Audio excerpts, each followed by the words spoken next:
Hola amigas y amigos, bienvenidos a Era Verde, esta semana en que se conmemora el 10 de diciembre como Día Internacional de los Derechos Humanos. Queremos pues dedicarle este programa a esa fecha, ¿no? A la conmemoración en sí, hablando de los derechos humanos, pero particularmente de los derechos de las personas ecologistas y de los líderes y lideresas comunitarios. Y bueno, para eso me acompañan aquí don Hermes González, quien es activista de la Fundación por la Defensa y Promoción de los Derechos Humanos, Fundeprode. ¿Cómo está, don Hermes?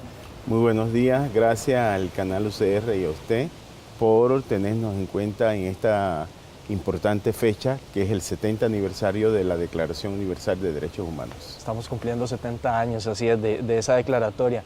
También nos acompaña don Jaime Delgado, quien es abogado especialista en derechos humanos y profesor de la Universidad de Costa Rica. ¿Cómo está, don Jaime? Muy bien, gracias por la invitación. Una aclaración, no soy abogado, me puede caer encima el colegio. Sí.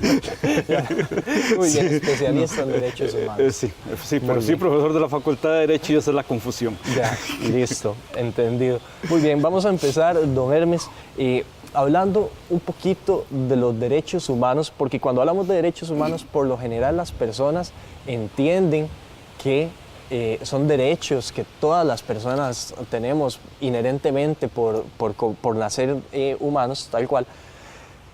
Pero ¿de dónde salen? ¿De dónde surgen estos famosos derechos humanos? Mira, en la población general, no solo aquí, a nivel mundial, hay un desconocimiento del origen de los derechos humanos. Existen la primera, segunda y tercera generación de los derechos humanos, pero vamos a hablar del inicio. El primer reconocimiento de los derechos humanos fue en la época de Ciro el Grande, o sea, fue el reconocimiento de los derechos inalienables del ser humano, que son los derechos fundamentales, y como tal lo reconoció en el Cilindro de Ciro. Es la primera parte de la historia en cuanto a los derechos humanos, que son los derechos naturales. Claro.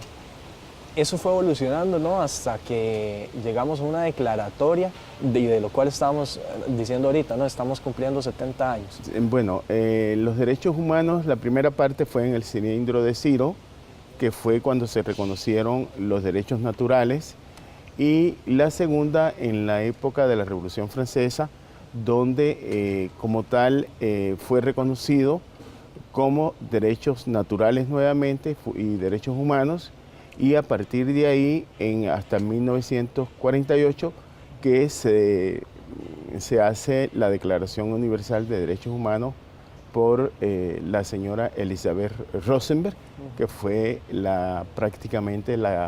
formó parte del comité de redacción de la Declaración Universal en 1948. De 1948 a la fecha han surgido se han reconocido muchísimos derechos, y es importante que aquí en Costa Rica avancemos un poquito más en visibilizar los derechos humanos. Vamos a ir hablando de eso conforme avancemos en el programa. Por ahora, don Jaime, le quiero preguntar a usted, tenemos 70 años precisamente de la Declaración de los Derechos Humanos, y me interesa saber cómo es que han ido cambiando en estos 70 años y si se ha logrado evolucionar en materia de derechos humanos. Sí, efectivamente, realmente 70 años es prácticamente toda la historia de la humanidad concentrada en la segunda mitad del siglo XX y lo que llevamos del XXI. Lo importante acá, y tiene que ver con lo que ha señalado el compañero Mesa, es la forma como se ha ido apropiando la población, la gente, de los derechos humanos. Porque los derechos humanos no es un acto autoritario o estatal, en donde estados o encuentros o acuerdos intelectuales definen cuáles son los derechos de las personas, sino también en la conquista de la gente, de los derechos fundamentales. Y eso me parece que es lo más importante que se ha logrado en esta segunda posguerra, que parte de algo que es sustantivo y que está en el primer considerando de la Declaración de 1948. Es la libertad, la justicia y la paz. Y a veces se nos olvida el postulado de la paz como un derecho fundamental, que tiene que ver con el derecho a la vida. Claro, bueno, y es decir, a nivel filosófico incluso estos conceptos son muy pesados, ¿no? Y muchas veces la misma declaratoria tiene los límites de las palabras y de lo que se ha logrado consensuar. ¿Usted cree que se ha logrado avanzar en estos 70 años? Es decir, ¿estamos mejor hoy que desde que se dio la declaratoria? Evidentemente uno puede decir que estamos mejor. Estamos mejor porque la gente ha ido asumiendo conciencia de que se tienen derechos. Claro. Pero también tiene que ver con la otra parte. Y no me refiero a la Declaración de Friburgo, que tiene que ver con los derechos culturales, sino me refiero más bien a la asunción como registro cultural del hecho de que el otro tiene derechos y que por lo tanto hay que respetar los derechos del otro, o sea, la relación con el otro que va más allá de lo que es la pura igualdad. Somos todos iguales, es un criterio jurídico, pero somos diferentes. Definitivamente, y bueno, se dicen muchas cosas, no hay personas más iguales que otras, desgraciadamente. Don Hermes, en un mundo globalizado como el de hoy, ¿cuáles son como las violaciones más recurrentes que usted considera desde, por ejemplo, desde su fundación? Como qué tipo de cosas ve que se están violando, de derechos fundamentales que se están violando? A nivel internacional hay que hacer mucho esfuerzo, como decía el colega, y quiero recalcar esto, el reconocimiento por parte de los estados del bien más preciado del ser humano, que son sus derechos humanos y fundamentales. Pero los primeros violadores son los estados y son los que deben de garantizar que los derechos humanos existen. Ahora, la sociedad civil a nivel mundial tenemos que empoderarnos porque violaciones de derechos humanos hay. Lo primero que hacen los estados es criminalizar a los defensores de derechos humanos. Estos casos los estamos viendo, por ejemplo, en Colombia es muy notorio ahora actualmente con el famoso acuerdo de paz que están matando constantemente los defensores de derechos humanos. En el caso el ícono más importante en cuanto a la defensa de la naturaleza fue el caso de Berta Cáceres en Honduras, un caso que aún está por resolverse. Sí, sí. Y a nivel mundial la violación, las principales violaciones de derechos humanos la cometen los estados. Claro, claro. Vamos a hablar un poquito de eso también. Por ahora vamos a hacer una breve pausa. Ya casi volvemos con más de Era Verde.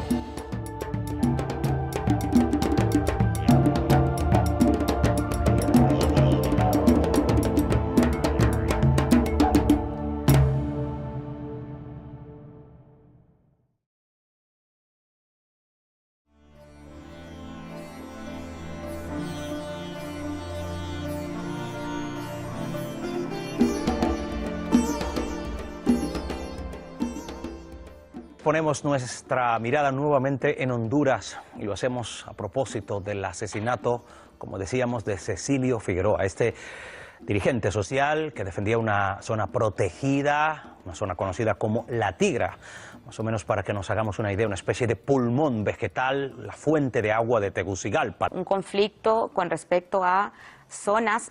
La Tigra es una zona protegida en Honduras, cuyos pobladores indígenas están siendo pues desalojados de su tierra sin una consulta previa, como se ha dicho en el convenio 169 de la OIT, que Honduras ha ratificado y que nunca cumple en estos casos.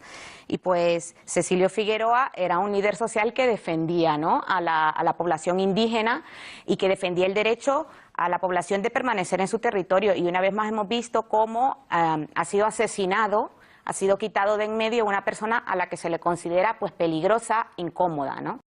Todo apunta a que ha sido premeditado y a que no es casual que fuera contra una persona líder de una comunidad que está protestando o negándose a que se aplique un proyecto que afecta al medio ambiente. Hay una violencia específica y teledirigida. Efectivamente, ellos denunciaron múltiples amenazas, múltiple hostigamiento. Y no, como en el caso de Cecilio Figueroa, se podía aplicar al caso de muchísimas defensoras y defensores que han pedido medidas cautelares porque su vida corre riesgo, y por parte de las autoridades hondureñas es que no se ofrece este tipo de protección. A él no se le ofreció ese tipo de protección a pesar de las múltiples amenazas, y ahora vemos las consecuencias, ¿no? Que al final las amenazas se han convertido en hechos y él ha sido asesinado. Vienen empresas extranjeras y tratan de desarrollar infraestructuras, de crear riqueza, de crear empleo tal, siempre por estadística habrá alguno que diga, oiga, me parece muy bien la defensa del medio ambiente, de los indígenas, de los pactos históricos y tal, pero todo esto, señor o señora, va a crear una fortuna y va a desarrollar un país que está por hacer. ¿Pero para quién sería esa fortuna? ¿Para esos pobladores? Hombre, pensando en positivo, querido Joaquín, para todos los hondureños. Siempre se antepone el desarrollo, ¿no? El desarrollo económico, pero ¿y el medio ambiente? O sea, es que no nos damos cuenta que estas personas tienen una visión mucho más futurista que nosotros, en el sentido que ellos ven que es primordial cuidar del medio ambiente, que sin él es que en un futuro no habrá vida en este planeta. Entonces, a mí, que me digan que vienen a traer unas multinacionales que arrasan con la tierra, que destrozan proyectos extractivistas, que secan los ríos, que destruyen el medio ambiente, que extinguen la población animal de la zona, y que me llamen a eso desarrollo, me parece insultante. Seguimos con más de Era Verde desde los jardines del Museo Nacional, conversando en conmemoración de esta fecha del Día Internacional de los Derechos Humanos. Y don Hermes, nos interesa mucho aquí en este programa de Era Verde la labor de las personas que defienden la tierra, que defienden la naturaleza, las personas de los pueblos originarios, los líderes comunales. ¿Por qué es que estas personas ven particularmente amenazados sus derechos humanos, estas personas que defienden la tierra, la naturaleza? Mira, no solo en Costa Rica, sino a nivel mundial, el cambio climático, toda esta situación nos afecta totalmente, y las personas que defienden lo que es los derechos de la naturaleza, hay una inacción, si así se puede decir, de las instituciones públicas y de los estados en cuanto a la preservación de la naturaleza. O sea, las talas de árboles están a lo largo y ancho de todo el mundo, y en Costa Rica no escapamos de ese flagelo. Ahora, en cuanto a la defensa de los pueblos indígenas, digamos la naturaleza, hay que darle más aquí en nuestro país. A nivel mundial estamos bastante graves en eso, pero bueno, hablando de Costa Rica, sí necesitamos que el Estado le dé un poquito más de visibilización en cuanto a los defensores de derechos humanos y los derechos ambientales. Porque tal vez parezca como una queja, pero no es una queja, sino el comentario como tal, no nos toman en cuenta las organizaciones de sociedad civil para políticas públicas de los estados, incluido el Estado costarricense. O sea, ellos implantan un programa de reforestación, cualquier tipo de programa de poblaciones indígenas lo instalan o lo ponen como unipersonales, o sea, no toman en cuenta a la sociedad. No hay participación ciudadana. Los pueblos indígenas realmente ahora, bueno, se les está dando un poquito de presencia, pero vuelvo a decirlo, los derechos humanos no es para política, los derechos humanos son derechos integrales, como lo he dicho en varias oportunidades. Incluso es algo que está muy en el tapete actualmente, los derechos de las poblaciones diversas. Todos tenemos derecho, incluso las poblaciones diversas tienen derecho, y eso tenemos que visibilizarlo, pero también entendamos que los derechos humanos no son de un solo lado, sino integrales, y últimamente aquí en el país está sucediendo eso. Entiendo. Don Jaime, ¿usted qué opina? Nosotros en Costa Rica, como un Estado social de derecho, estamos velando por el cumplimiento de los derechos de las personas que se agarran y se ponen a defender la tierra. Sí, es que cuando el colega hablaba y hacía su exposición, sola tenía en mente un asunto que es sustantivo, y es el agua. El agua. Es decir, el agua tiende a convertirse en el negocio más importante que el petróleo. Y efectivamente la defensa del agua, ¿verdad?, es prácticamente un delito, ¿verdad? Porque es la frustración o el negarle a todos los tagarotes que quieren hacer los grandes negocios con el agua. Y tiene que ver con derechos humanos sustantivamente. ¿Por qué? Porque son los derechos de las poblaciones futuras. Yo quisiera que mis nietos, tataranietos y lo que venga después de que yo me muera, tengan derecho a tomarse un vaso de agua. Ese tema del agua, pero el aire también. El poema aquel de Jorge de Bravo que tiene que ver con el aire, ¿verdad? También, realmente. Es la defensa del ambiente. La defensa del ambiente es la defensa también de la vida humana. Claro, y hay que verlo en ese sentido. Claro, que incluso... Sí, hay algo muy importante que hay que recalcar aquí en Costa Rica. Hemos visto ya manifestaciones de poblaciones por la falta del agua, por los malos manejos en cuanto al agua. Y esto sí hay que recordarle al Estado costarricense y al gobierno que es un derecho que tenemos todos los seres humanos. Sí. Como tenemos el derecho a la vida, tenemos el derecho a la salud, al agua, todos los derechos que abarcan los propios derechos humanos y fundamentales. Y sí, no voy a mencionar la persona, pero fue un político sudamericano que dijo que los derechos a la salud, al agua, se pagan. Y es lo que tenemos que tener en conciencia, que no se deben de pagar, sí. Y si se hace, que se haga justo.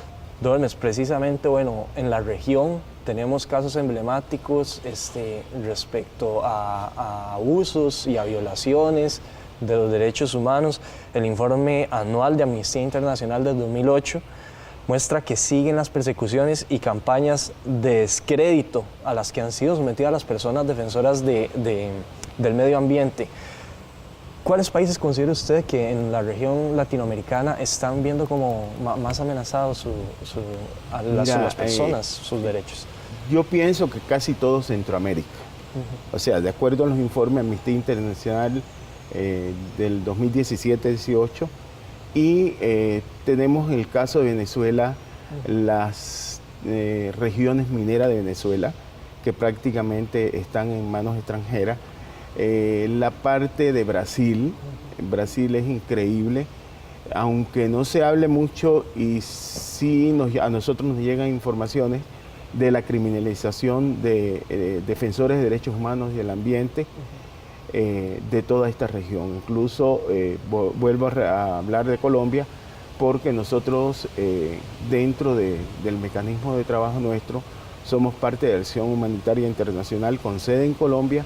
Y en Colombia casi todos los días hay un defensor de derechos humanos o detenido o torturado o muerto. Eso es incluso derechos humanos de los campesinos, o sea, derechos humanos ambientales. Claro, no, es una situación que yo creo que a nivel regional como que está resurgiendo una amenaza aún más fuerte de la que ya enfrentaban en el pasado. Y don Jaime, precisamente de eso le quería preguntar, porque bueno, la reelección de don Juan Orlando Hernández, como usted comentaba, ¿no? El presidente de Honduras, las elecciones de Trump, de Bolsonaro, en Colombia también, como que la crisis en Nicaragua incluso. ¿Hay una crisis, cree usted, regional respecto al resguardo y al velar por los derechos humanos de las personas? Lo que hay es un retomar la orientación política de regímenes de derecha, ¿verdad? Que por su misma ubicación ideológica consideran que el Estado debe resguardar los intereses de las corporaciones y que todo aquello que atente contra los intereses de las corporaciones, los intereses corporativos del capitalismo salvaje, es delictivo.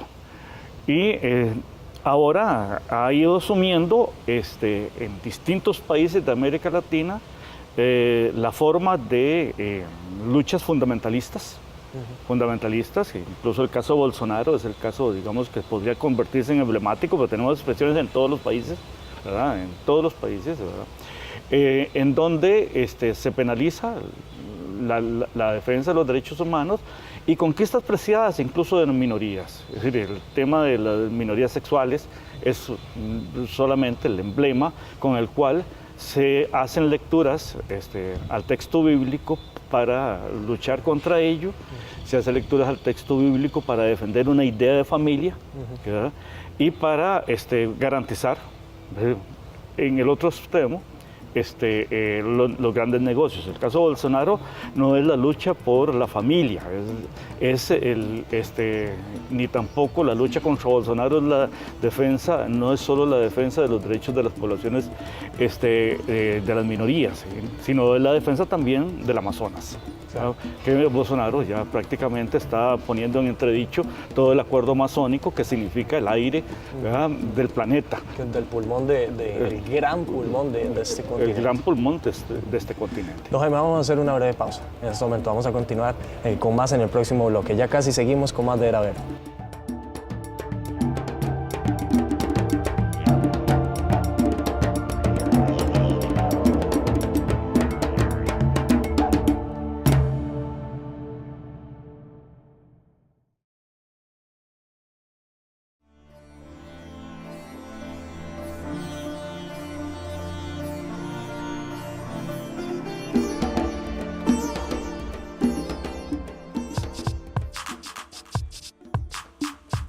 Las y los defensores de los derechos humanos y el ambiente hacen un aporte fundamental para el bienestar de las comunidades y la naturaleza. Sin embargo, son perseguidos, criminalizados y en algunos casos asesinados en manos de sectores poderosos. En la actualidad, el ascenso de figuras que se autodenominan de mano dura en la región dan paso a un ambiente incluso más hostil. En la administración de Donald Trump, presidente de los Estados Unidos, por ejemplo, se han impulsado reformas legales para criminalizar la autoorganización civil, mientras que Jair Bolsonaro, presidente electo en Brasil, ha propuesto dar inmunidad a los policías que asesinen a quienes consideren delincuentes. Ante la tentación de pensar que Costa Rica está lejos de este panorama, no podemos olvidar casos como el asesinato del ambientalista Jairo Mora o la judicialización de 5 activistas en defensa de la seguridad social. Nos falta mucho camino para asegurar la integridad de quienes defienden la naturaleza y los derechos humanos.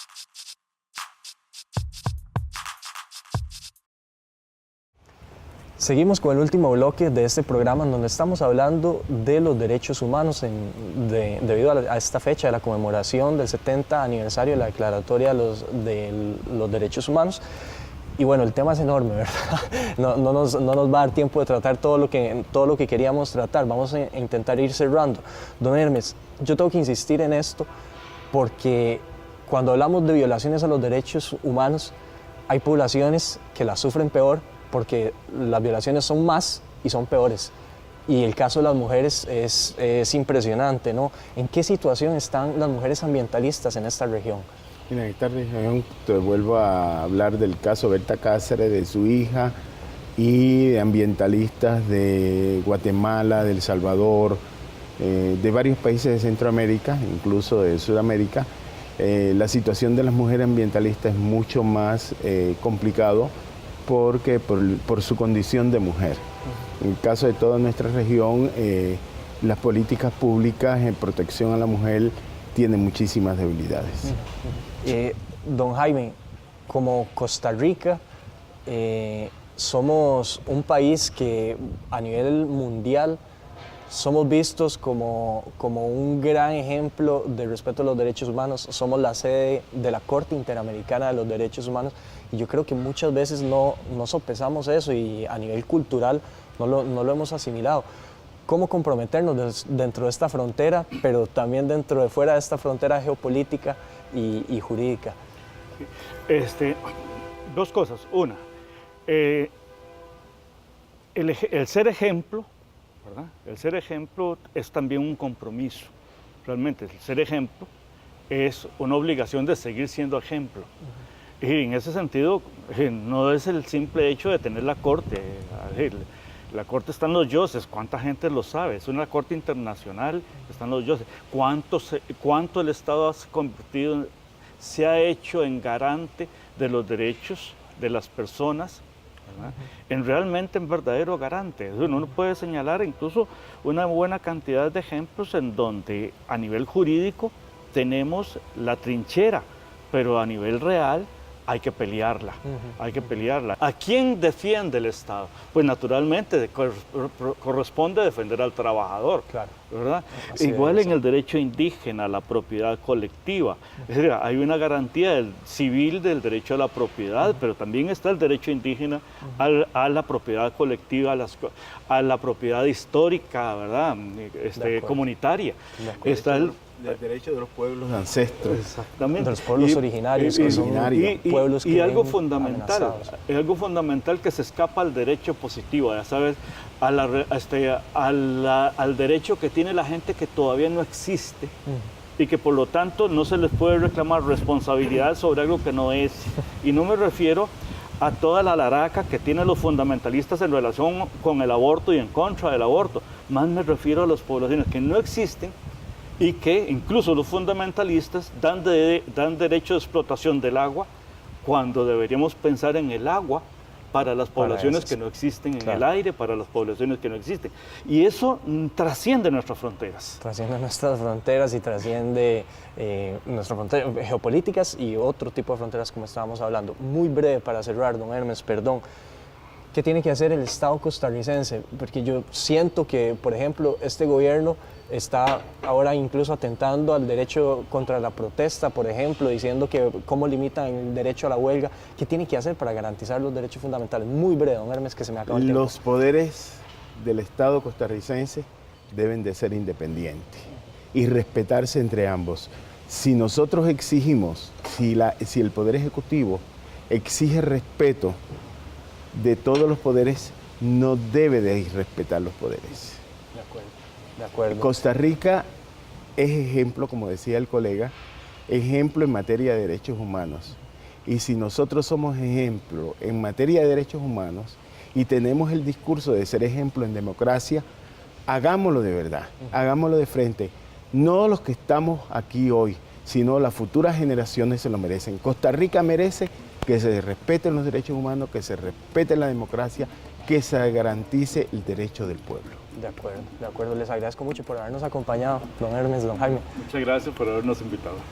Muchísimas gracias al canal y muchas gracias, colega, por estar y a usted. Muy bien, gracias a ustedes también por habernos acompañado en casa. Los dejamos con más de la programación de Canal UCR, en donde hacemos televisión con sentido.